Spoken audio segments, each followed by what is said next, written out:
Set to offer COVID-19 doses in schools and marketplaces by August and in transport terminals by September.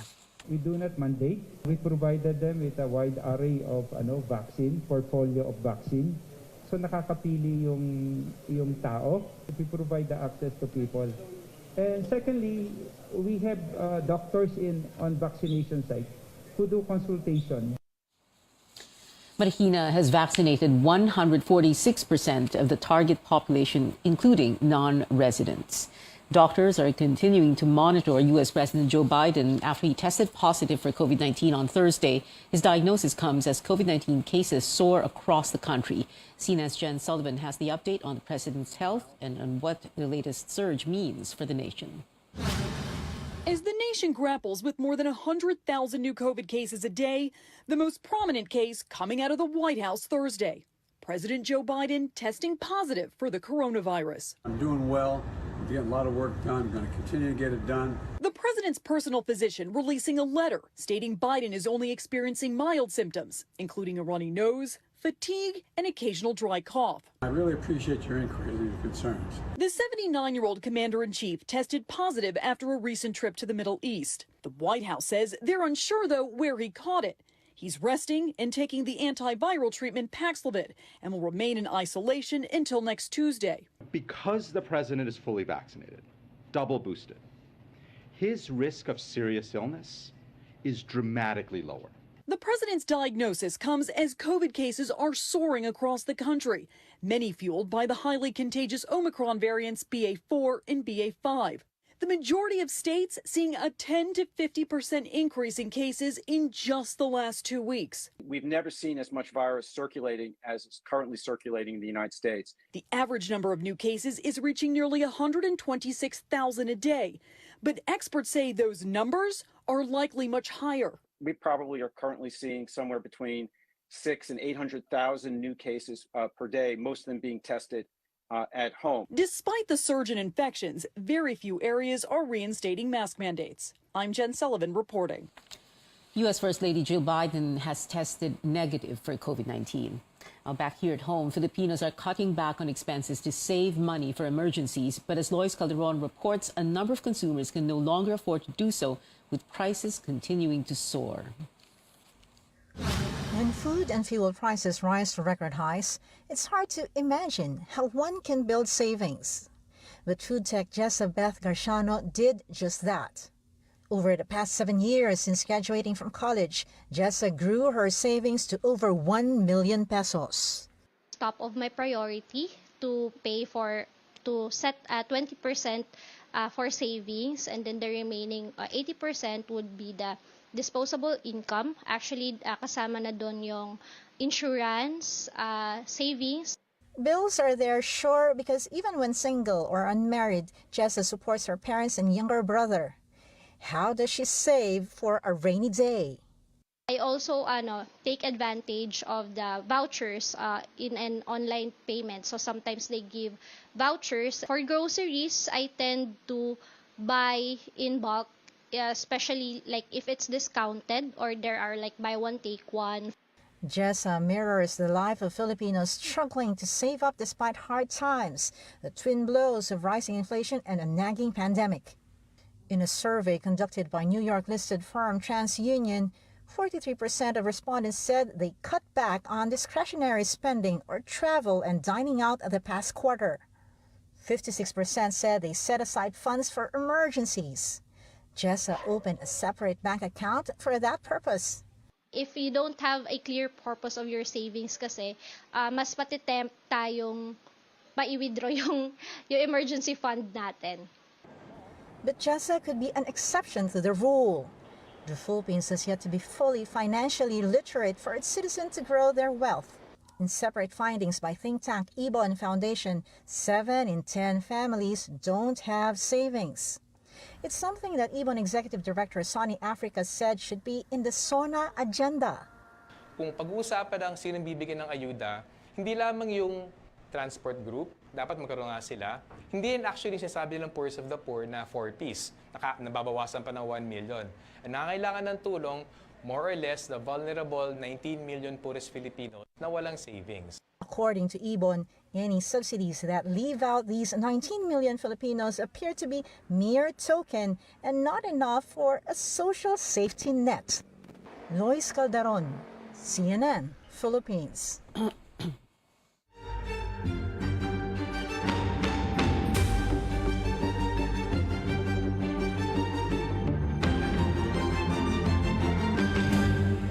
Ahead of President Marcos's first SONA, environment groups are urging the chief executive to prioritize shifting to renewable energy towards climate justice.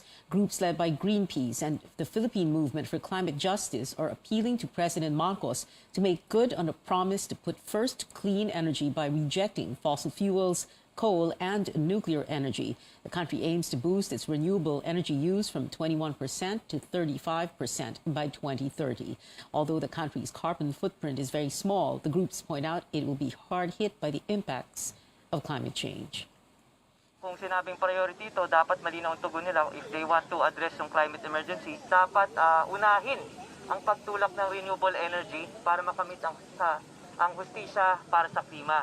Nananawagan tayo sa ating Pangulo na magdeklara ng climate emergency. Sana mai-priority niya sa kanyang unang SONA yung agenda natin para sa climate justice. Environment Secretary Antonia Yulo Loizaga identified climate change as one of the agency's priorities. She cited the need to use practical adaptation measures to address the crisis. President Marcos and Secretary Yulo Loizaga met Wednesday to discuss environment protection efforts and other issues. The president said he will review the policies and programs to be laid out by the Environment Department. Again, stay tuned to CNN Philippines as we bring you the president's first State of the Nation address live from the Batasan Pambansa in Quezon City on Monday, July 25th. From 2 in the afternoon onwards, catch the live coverage of the opening of the 19th Congress in the morning at 9:30, only here on CNN Philippines. Citing several factors, including the retention of a controversial anti-communist task group, some groups are saying human rights may not be among the priorities of the Marcos administration. Apart from linking activists to communist groups, human rights advocates are also expecting more arrests to silence administration critics. Our George Gilas has that story. These activists are accusing the military of abducting 4 of their colleagues. Their call, Surface Ador Huat, Loy Magbanwa, Cha Cortez, and Elgin Moncal. Huat and Magbanwa, both labor organizers, were allegedly abducted by state forces on May 3 in Valenzuela City, while Cortez, a member of Anakpawis, and Moncal, a member of Gabriela, were reported to have been missing since July 3. Groups say abduction and illegal arrests were schemes that were used during the martial law period under former President Ferdinand Marcos Sr. They fear that this will continue under the watch of his junior. There's a political presumption and even a prognosis that Mr. Marcos Jr. will not promote, will not protect, will not defend human rights.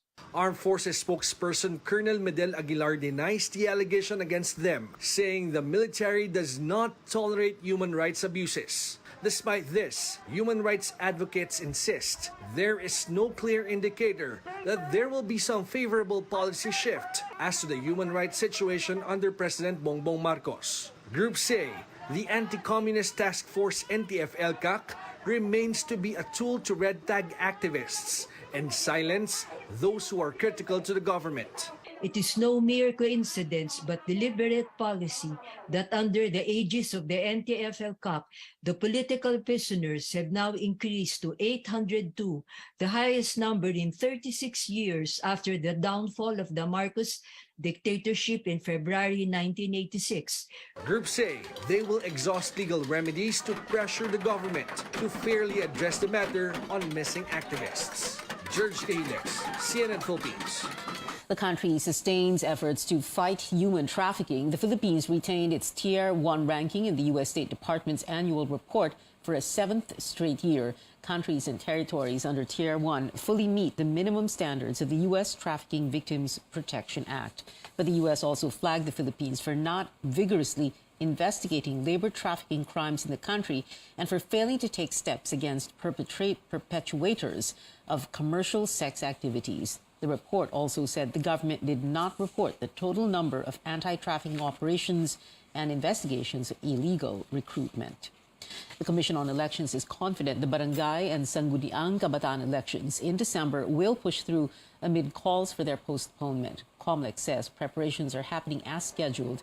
Voter registration now in full swing and is set to end tomorrow. So far, there are over 2.1 million newly registered voters. COMELEC also says delaying the barangay and SK elections may affect succeeding polls, including the 2025 midterm race. Lawmakers are pushing to postpone the December elections, arguing it will save the government billions of pesos. Coming up on Newsnight, heads up Beyoncé fans, the pop icon reveals a track list for upcoming album Renaissance. And after 3 years, Korean girl group Red Velvet will again perform for Filipino fans tonight in the special benefit concert. Keep it here on CNN Philippines.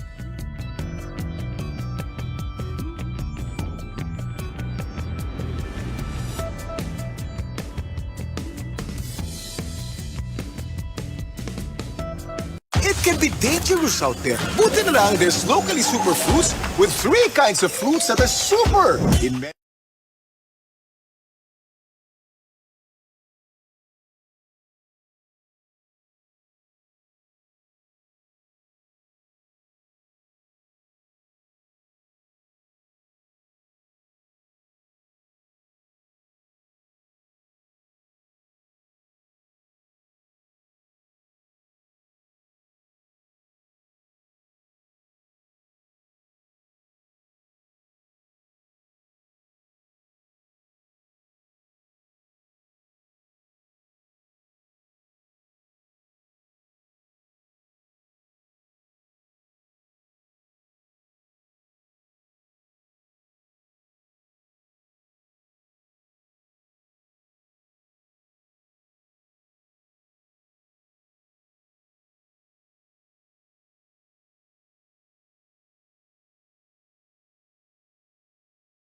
Welcome back. In sports, the Samahang Basketball ng Pilipinas shares the sentiment of fans after a lackluster campaign of Gilas Pilipinas in the FIBA Asia Cup. SBP President Al Padillo calls the 9th place finish a disappointment. Gilas has been facing a series of misses in the global court with a silver medal finish in the 31st Southeast Asian Games, a first since 1989. The SBP calls for unity as the team hopes to raise the flag in the 2023 FIBA World Cup. Well, speaking of FIBA, a much-needed boost for Gilas with Filipino-American NBA star Jordan Clarkson set to join the squad in the 4th window of the World Cup Asian qualifiers. The SBP says the Utah Jazz guard is likely to play against Lebanon on August 25th and Saudi Arabia on August 29th. And Team Philippines all set for the 11th ASEAN Para Games happening next week. A total of 144 Filipino athletes will aim for gold across 11 sports from July 30th to August 16th in Indonesia. In music, the countdown to Queen Bee's new album just got more exciting. Beyoncé reveals the track list for her upcoming album Renaissance. The 16-song set includes the already released single Break My Soul and other hits to watch out for like Alien Superstar, Move, and I'm That Girl. Renaissance is Beyoncé's first album in 6 years, dropping July 29th. And one of your favorite K-pop superstars is here, Red Velvet, performing in Manila again after 3 years. The Korean girl group will headline a benefit concert, Be You, The World Will Adjust, alongside P-pop stars BGYO, Beanie, and Lady Pipay. Red Velvet takes the stage tonight at 7 at the SM Mall of Asia Arena in Pasay. And that is it for now. Join me again on News.ph at 7 p.m. I'm Pia Ontiveros for Newsnight, where we go above and beyond the headlines.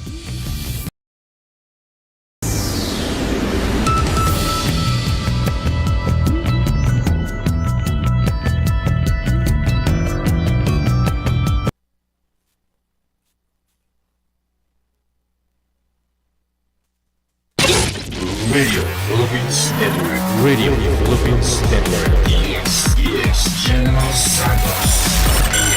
DX General Santos. Una sa balita. Una sa balita. Musika o kalingawan. Mas tulong pinalakas. Radyo.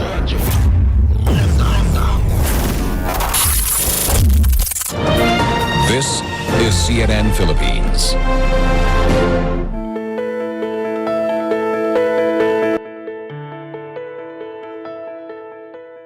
Many of us put a lot of strain on our abdomens without even knowing it. Now, if your job requires you to do a lot of heavy lifting, or if you're overweight, or if you're pregnant, or have undergone a surgical procedure, these circumstances can leave you vulnerable to what are called hernias. They occur when fat tissue or part of an organ in your body pushes through a weakened spot in the abdomen. As a result, you may see a lump or even a bulge in the belly or in the groin and feel some uncomfortable pain. Now, this can be alarming for a lot of us, but they're not usually life-threatening. On the program today, let's talk more about why hernias happen, how to spot them, and what you should do if you notice one happen. I'm Dr. Freddy Gomez, and welcome to MedTalk Health Talk on CNN Philippines.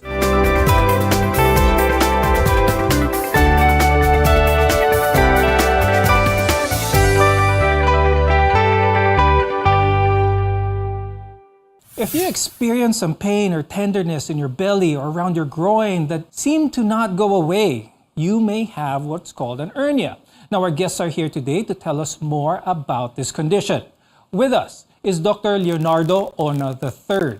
He's a general surgeon from the St. Luke's Medical Center, Global City. Also with us is Dr. Nicodemus Ong, who is an internal medicine specialist as well as a gastroenterologist at St. Luke's Medical Center in Quezon City, as well as Fatima University Medical Center. Thank you both for joining us on this episode of MedTalk Health Talk. Now, your abdomen is made up of muscles and strong tissue that protect your internal organs. But when these muscles and tissue are weakened, an organ or tissue can squeeze through, giving what's called an hernia. I'll start the discussion with Dr. Ona. Tell us more about this condition. Saan, Dr. Ona, nangyayari karaniwan ang hernia? Well, more commonly, we see them in what we call the inguinal area. Sa Pilipino, yung singit na lugar, no? The reason being is that majority still is congenital, kung titingnan mo, even for adults, no? Because there is something that failed to close during the embryo stage of the patient. No? Another reason for it to happen is because of a weakness in the wall. When we get older, the walls or the muscles become thinner, and if you have a high pressure in the abdomen, the tendency for that abdominal pressure is to make the intestines or any contents in the abdominal cavity protrude out of the abdominal wall. No? And another is a history of surgery or any manipulation in the wall wherein the weakness of, the strength of the wall is not 100% anymore. So the tendency is for that weak area to give way for the contents to come out and protrude out. There are different types of hernias which can occur in different parts of your body as well. But the most common type, as mentioned by Dr. Ona, is the inguinal hernia. In fact, 27% of men and around just 3% of women can develop it at some point in their lives. Now, Dr. Nico, let's talk about some of the different types of hernias. You have external hernias. So you have ventral wall or the anterior abdominal wall hernias, where you have umbilical hernia, you have incisional type, you have Spigelian hernia. So we have another type, which is the inguinal type of hernia. So that's the most common type. Then there is also a lumbar type of hernia, where you have the Griffiths and the Petit hernia. Then there's also an internal type of hernia. Are the symptoms relatively similar no matter what type of hernia? Regardless of the hernia, usually people will just feel a bulge there.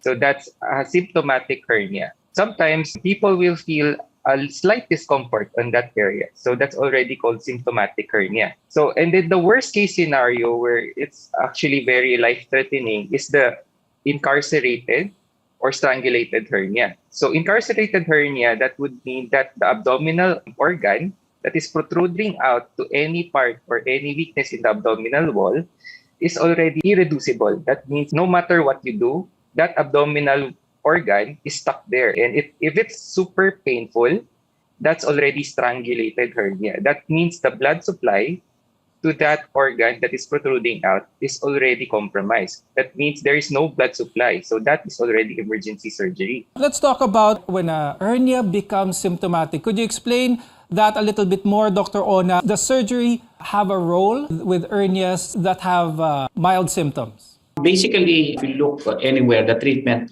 for hernia, especially for symptomatic one, kasi is surgery. But before going there, if you have a hernia, meaning there is a defect and there is protrusion out, the risk for developing symptoms or complication in the future is not that high initially. In the first year, mga less than mga 2% lang yun. But it goes higher as you go along.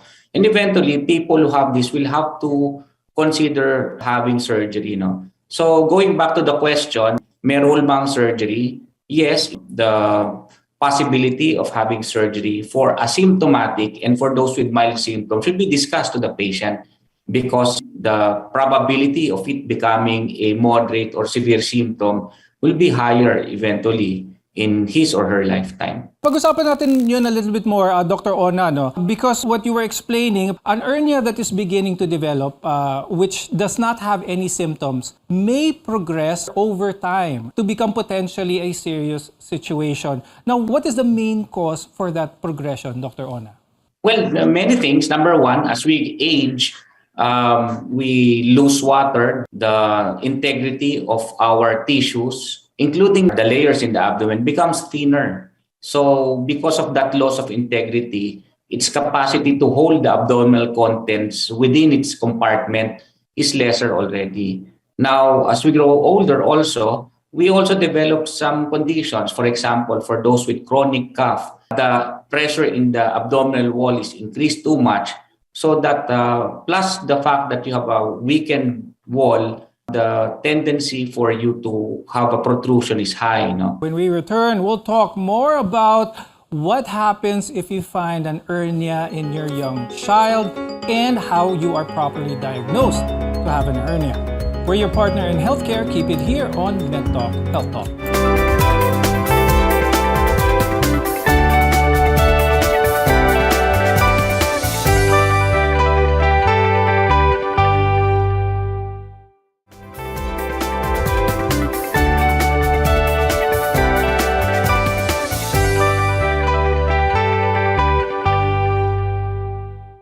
I'm Dr. Freddy Gomez and welcome back to MedTalk Health Talk. Early on the show, we talked about how hernias occur and what you should do or how to spot it if it becomes serious. Now let's talk about what you should do if you discover that your newborn baby has a protrusion on their stomach. Dr. Nico, let's talk about that. It can be very unsettling for a parent, especially a new parent, na makita nila yung anak nila and they see some protrusions or bumps on them that may or not be normal. Now, could you describe for us what a hernia in an infant may look like and how should new parents approach this? First of all, the abdominal cavity or the abdomen in an infant, it should be a bit globular. So it's like a balloon. It should be as smooth as a balloon. So it should not have any parang protruding out of any part of that abdomen. So if you see parang a bump or an abnormal protrusion, it's best if you consult your pediatrician. If it is less than 4 years old, the belly button can protrude slightly out. So it should not be more than around 0.5 centimeters, no? So dapat maliit lang siya kung magpo-protrude siya dun sa umbilical hernia. However, if your children is more than approximately 2 to 4 years old na, that umbilical hernia should actually decrease or liliit siya dapat. Hindi siya dapat dumalaki. If the protrusion or the hernia in the umbilical area is getting bigger and bigger, yes, you should get checked to a pediatrician immediately. Yes, but ang importante dyan for the parents is not to panic right away. It's always good to seek consult to get the correct information. Now, Dr. Ona, kapag merong hernia ang isang bata, is this a concern for the parent to have it immediately fixed? Well, it really depends, no?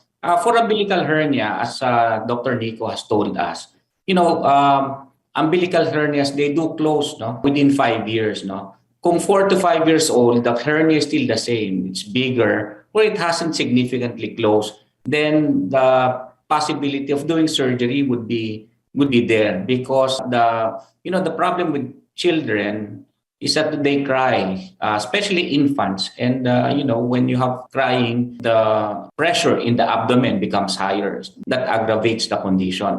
But for umbilical hernia, we can observe, unless if there is strangulation, as was discussed.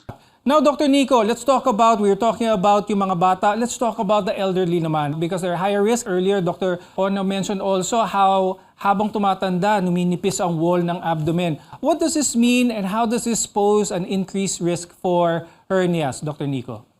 Okay, so patients that are at increased risk to develop hernias as an adult, the risk factors are as follows. So first, older age. So mga elderly natin. Number 2, there is chronic cough. Number 3, there's smoking. And then number 4, some previous abdominal surgery, or kung kailan nabukas na yung stomach. That's actually the risk factors, or those are the patients that are high risk to develop abdominal hernias. Dr. Nico, how is one properly diagnosed to have an hernia? Anong klaseng procedures usually ang ginagawa ng isang doktor to have a proper diagnosis of hernia? Actually, for the diagnosis of hernia, the most important thing here is a proper physical examination. So first, if you see a bulge there, you need to get checked by a doctor. So that doctor will first inspect the area. So tignan natin kung nasaan siya, gaano siya kalaki, napoprotrude ba siya or hindi. Then the doctor will proceed on palpating that area. So what is protruding? Is it an organ or is it fat? Do our viewers need to take other tests before they see the doctor? An ultrasound, a CT scan, an X-ray, all of these tools needed before they go to a doctor? Actually, for hernias, you don't need an ultrasound before going to a doctor. What you need is a physical examination first. Then if the doctor needs confirmation on that hernia, that's the time we request for an imaging test. Most of the time, we don't request for imaging test actually for hernia. Really quickly, before we go to break, Dr. Ona, let's talk about some of the risk factors ng mga may prior surgical procedures. What are the more common ones? And how long after that procedure can one expect to see that maybe an hernia, if ever it does happen? Well, any abdominal surgery, any surgery wherein the abdominal wall has been opened is a risk factor. There is no straight rule as to when and where it will happen. Now, sometimes hernias can't be prevented, but there are measures you can take to lower the risk of getting one.